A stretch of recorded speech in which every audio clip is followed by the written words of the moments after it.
Hello दोस्तों, कैसे हो आप सब। दोस्तों, नवरात्रे शुरू हो गए हैं तो मैं आपके लिए लेके आई हूँ नवरात्रे के लिए एक और रेसिपी। ये है हलवे की रेसिपी। और दोस्तों, देखने में आपको ज़रूर ये सूजी का हलवा लग रहा होगा, लेकिन मैं आपको बता दूं कि इस हलवे को हमने सूजी से बिल्कुल भी नहीं बनाया है। इस हलवे को हमने जिस चीज़ से बनाया है वो हम व्रत में काफ़ी आसानी से खा सकते हैं। और इस हलवे का टेस्ट इतना अच्छा आएगा कि एक बार आपने ये हलवा बना लिया तो हर व्रत पे आप ये हलवा बना के ज़रूर खाओगे। ये इतना टेस्टी लगता है। चलिए हम रेसिपी शुरू करते हैं। तो दोस्तों, मैं आपको बता रही हूँ शकरकंदी का हलवा। इसके लिए यहाँ पे मैंने 6 से 7 शकरकंदी ली।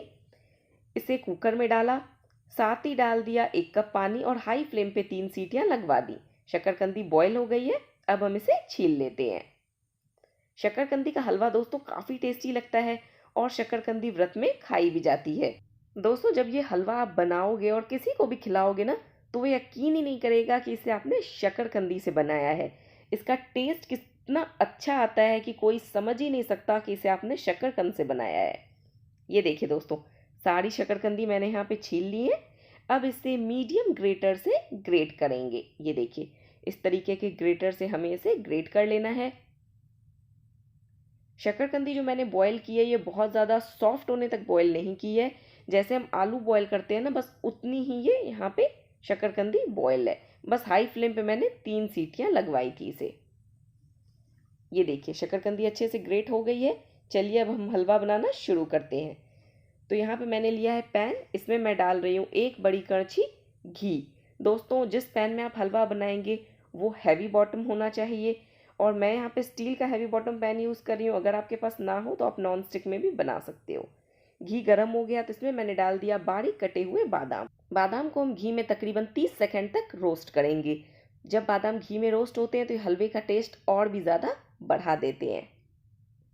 और गैस की फ्लेम मैंने लो रखी है। अब मैं इसमें डाल दूंगी ये कद्दूकस की हुई शकरकंदी, और इसे लो फ्लेम पे कंटिन्यूअसली चलाते हुए 10 मिनट तक भूनूंगी, ताकि घी के साथ शकरकंदी का फ्लेवर और भी ज़्यादा इन्हेंस हो जाए और ये हलवा खाने में काफ़ी टेस्टी लगे। दोस्तों, इसकी भुनाई आपको परफेक्टली करनी है। अगर आपने शकरकंदी को कम भूना तो आपके हलवे में वो टेस्ट नहीं आएगा। बस आपको कंटिन्यूअसली चलाते हुए लो फ्लेम पे इसे 10 से 12 मिनट तक भूनना है। ये देखिए, आप देख सकते हैं मेरा पैन इतना मोटे बॉटम का है कि इसमें ये हलवा बिल्कुल भी नहीं चिपक रहा। घी मुझे थोड़ा सा कम लग रहा था तो 2 टेबल स्पून घी मैंने यहाँ पे और डाला है, और वापस से इसे भून रही हूँ। तो टोटल मैंने 1 कड़छी प्लस 2 टेबल स्पून घी डाला है।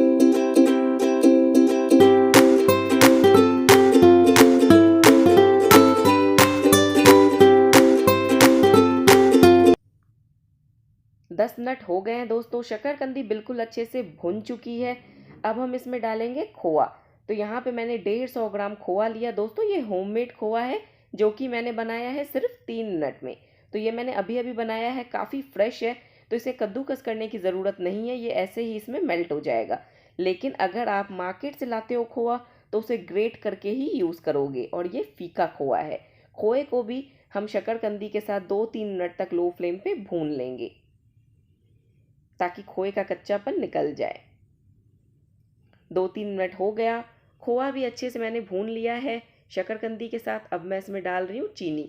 तो यहाँ पे मैं 6 टेबल स्पून चीनी डालूंगी। जितनी हम शकरकंदी लेंगे उतनी टेबल स्पून ही हमें चीनी डालनी है, मतलब 1 शकरकंदी पे 1 टेबल स्पून। तो मैंने 6 शकरकंदी ली थी तो 6 टेबल स्पून यहाँ पे मैंने चीनी डाली है। और गैस की फ्लेम मैंने बिल्कुल लो रखी है।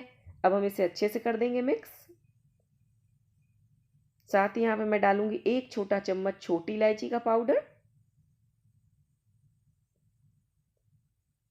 इसे भी करूंगी अच्छे से मिक्स। अब दोस्तों, हलवा काफ़ी ड्राई है तो इसकी कंसिस्टेंसी एडजस्ट करने के लिए यहाँ पे मैं डाल रही हूँ आधा कप फुल क्रीम दूध। ये देखिए, मैंने छोटे से ग्लास से आधा ग्लास दूध डाल दिया है। कप से मेज़र करेंगे तो ये आधा कप दूध है। इसे भी अच्छे से मिक्स करूंगी, और हलवे को स्टार्टिंग टू एंड हमें लो फ्लेम पे ही बनाना है। इसे अच्छे से मिक्स कर दूंगी और तब तक पकाऊंगी जब तक कि चीनी बिल्कुल अच्छे से हलवे में घुल नहीं जाती। ये देखिए, आप देख सकते हैं हलवे ने दूध को एब्जॉर्व कर लिया है, लेकिन अभी हम इसे पकाएंगे जब तक कि चीनी इसमें अच्छे से डिज़ोल्व नहीं हो जाती, क्योंकि अभी चीनी के दाने हलवे में मौजूद हैं। मैं इसमें और कोई ड्राई फ्रूट्स नहीं डाल रही हूँ, क्योंकि कोई ज़रूरत नहीं है। आप चाहें तो डाल सकते हैं अपने पसंद के कोई भी और ड्राई फ्रूट्स। अब मैंने यहाँ पे डाला 1 टेबल स्पून इसमें घी, जिससे आएगी हलवे में एक अच्छी सी शाइन और हलवे का टेस्ट भी बढ़ेगा। ये देखिए दोस्तों, 2-3 मिनट हलवे को और पकाने के बाद अब आप देख सकते हैं हलवा आपस में बाइंड हो रहा है और किनारों से ये घी भी रिलीज़ कर रहा है, यानी कि हलवा बनके रेडी है। इससे ज़्यादा हम इसे कुक नहीं करेंगे, नहीं तो ये बहुत ज़्यादा ड्राई हो जाएगा और फिर हलवे में अच्छा टेस्ट नहीं आएगा। देखिए, आप देख सकते हैं किनारों से ये घी रिलीज़ कर रहा है और जब हलवा बन जाता है ना, तो ये आपस में इस तरीके से एक डो की तरह बाइंड होने लगता है। ये पहचान है कि हमारा हलवा परफेक्टली कुक हो चुका है। दोस्तों, गैस की फ्लेम मैंने की है ऑफ। चलिए आपको दिखाती हूँ हलवे को सर्व करके। इस हलवे को दोस्तों आप व्रत में बना के खाओ, गारंटी है आप इस हलवे को हर व्रत में बना के खाओगे। लौकी का हलवा आपने बहुत बार खाया होगा, सूजी का हलवा बहुत बार खाया होगा, एक बार ये शकरकंदी का हलवा आप ट्राई ज़रूर करना और मुझे कमेंट सेक्शन में लिख के बताना ना भूलें कि आपका हलवा कैसा बना। तो मिलते हैं नेक्स्ट रेसिपी के साथ। अगर आपको वीडियो पसंद आई हो तो प्लीज़ चैनल को सब्सक्राइब करें, वीडियो को लाइक करें और आप हमें सोशल नेटवर्किंग साइट पे भी फॉलो कर सकते हैं। लिंक नीचे डिस्क्रिप्शन बॉक्स में है। तब तक के लिए goodbye and thanks for watching my videos.